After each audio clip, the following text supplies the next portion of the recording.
The very first section at the top, I would like you to fill in a blank for me in the very top line up there. This next section is called All Eyes Are on the Leader. Again, this is not about hospitality training from here forward for the next 2 hours. This is simply about what can we in this room do to tweak just a little bit some of the things that we do to change our employees' perception about us.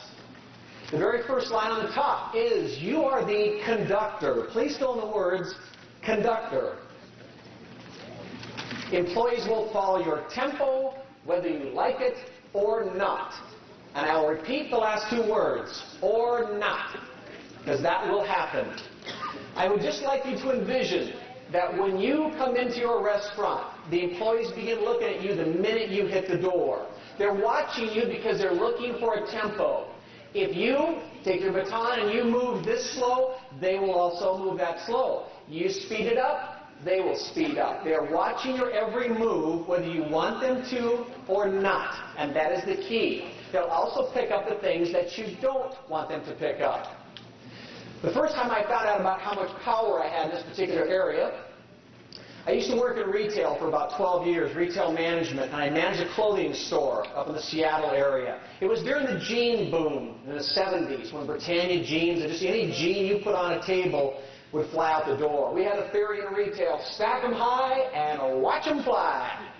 So at the mall that I worked in, it was about 15 minutes before opening, we had about 10 cases of jeans to get stacked up on these tables.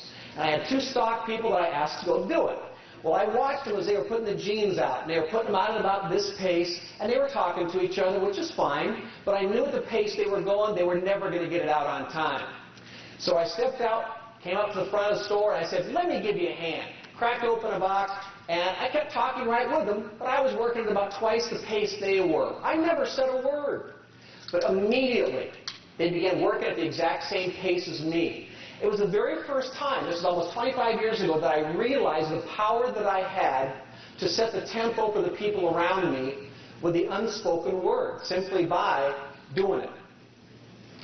About 15 years ago, when I started one of my businesses up 15 years ago, a different company, I had about 10 employees.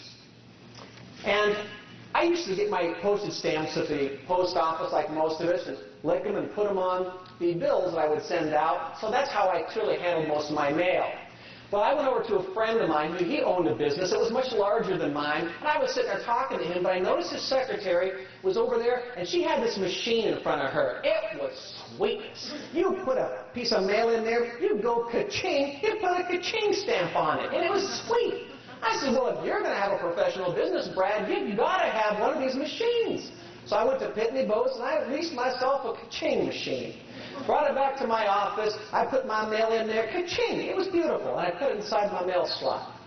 Working fabulous. I started to notice, however, that it was working so good and I was having a tough time at home, so I started bringing my mail and my bills from home and putting them in my ka-ching machine and putting my mail in the mail slot to go out. I noticed a few weeks later, I started noticing a few of my employees' mail from home showing up with my ka-ching thing on it inside the box. Not a big deal. It's only a few pieces of mail. But I got to tell you, after about 4 months, it was near Christmas, and I'm telling you, ka-ching, ka-ching, ka-ching, ka-ching, Christmas cards like this thick inside my thing. I brought my employees out. I sat them down. I said, what are you thinking? And they said, you do it. I said, but I own the place. They said, we don't care. So where'd that come from? You obviously do not understand the great food chain. I am the owner. I get privileges that you do not. And you look at me kind of like, no. It happened even a year after that. My wife was pregnant. It was probably 8 weeks before she's due. I'm calling home probably 6 or 8 times a day because I want to make sure nothing fell out that I'm unaware of. So I'm calling a lot. I admit to it. But all of a sudden, after about a week or two, I noticed I all of a sudden couldn't get a line out myself. So I started walking down the hall, looking in the offices. The employees all got their feet on the desk, talking to family and friends. I brought them back out again. I sat them down. I said, what are you doing? And they said, you do it. And I said, but my wife's pregnant. They said, we had nothing to do with that. And that was really good news. But it just reinforced to me. I still, to this day, Do not, you ought to see the Pitney Bowes machine I got now, man. 350 horsepower, it is a big, mean machine. But I do not bring my personal mail and run it through the machine because I know I can't stop my employees from doing it. They'll do it.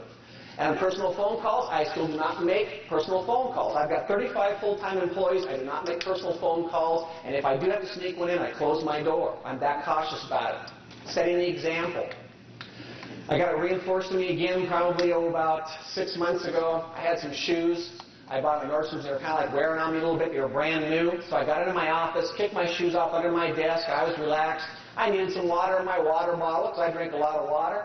Walked all the way down the hallway, past the cubicles, past the office, went to the kitchen, filled the water up, came back, sat at my desk.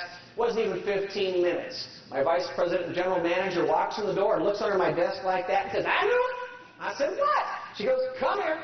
Took me out in the hallway and pointed down the hallway. Half a dozen people had their shoes off already, walking around the office. You can't win. I'm just telling you that if you want these employees to smile when they are at work, you better be smiling too. If you expect them to use the customer's name when they know the customer, you better start using their name a lot. Exaggerate. Everything that you want them to do, make sure they see it tenfold from you as well.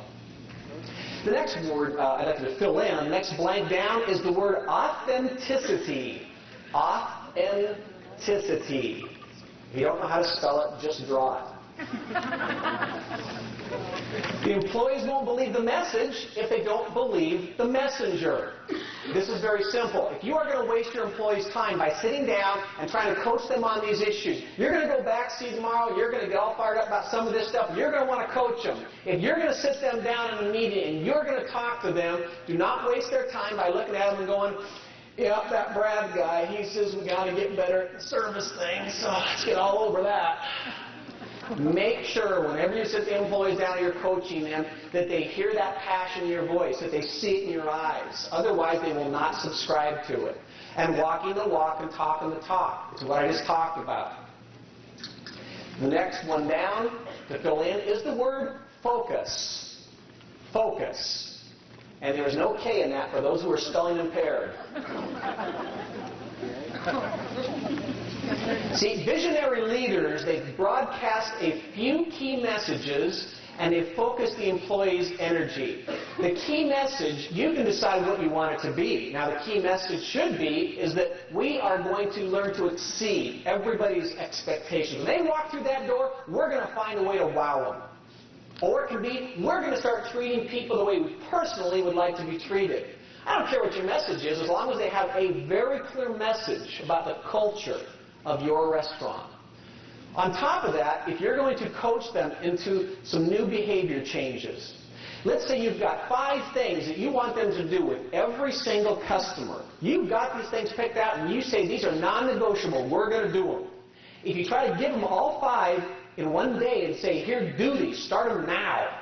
It's just like going on a weight loss program. You try to lose 5 pounds in 1 week, you're going to have 10 pounds come back the next week. It just doesn't work as sweet as that. I will ask you that if you're going to coach people, is take one item at a time and have them focus on that one item for about 2 weeks.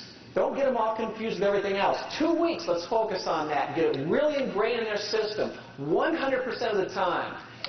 Then after that, say we're going to continue to do this, but we're going to add a new thing. And you work on that for the next 2 weeks. Basically, it might take you 10 weeks. And that might seem like too long. Some of you are saying, that's way too long. But you know what? It sticks. That's what it takes to create a culture, not just a quick program that might go away. The next line down I'd like you to fill in is the word positive attitude. Positive attitude.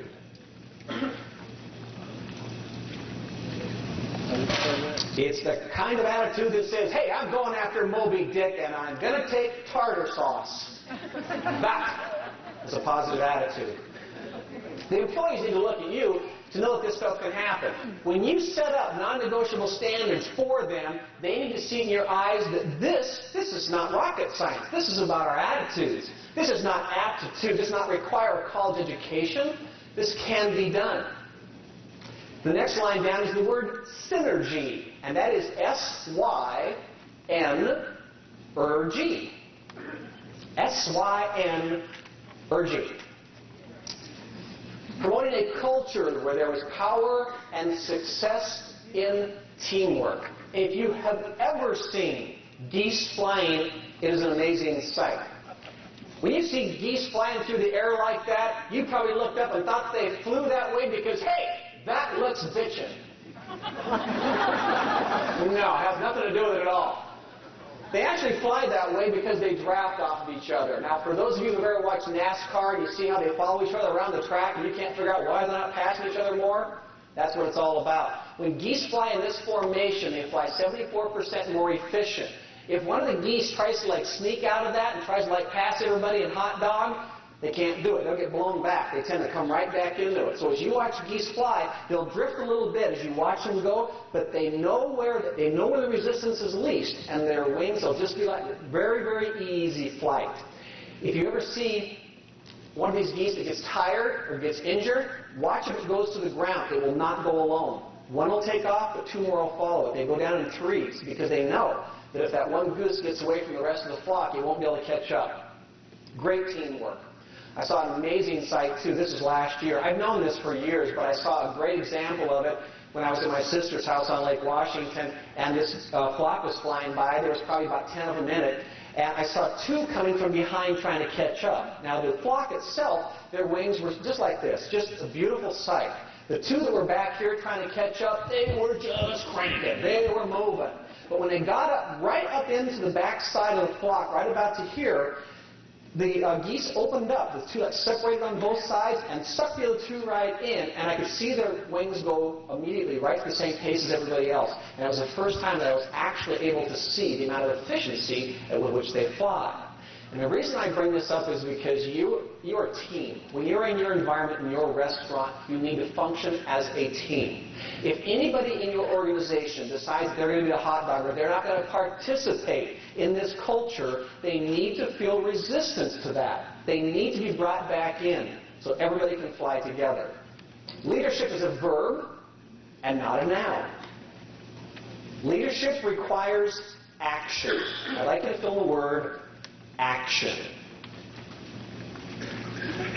Because the speed of the pack will truly be determined by the speed of the leader. That is you in this room.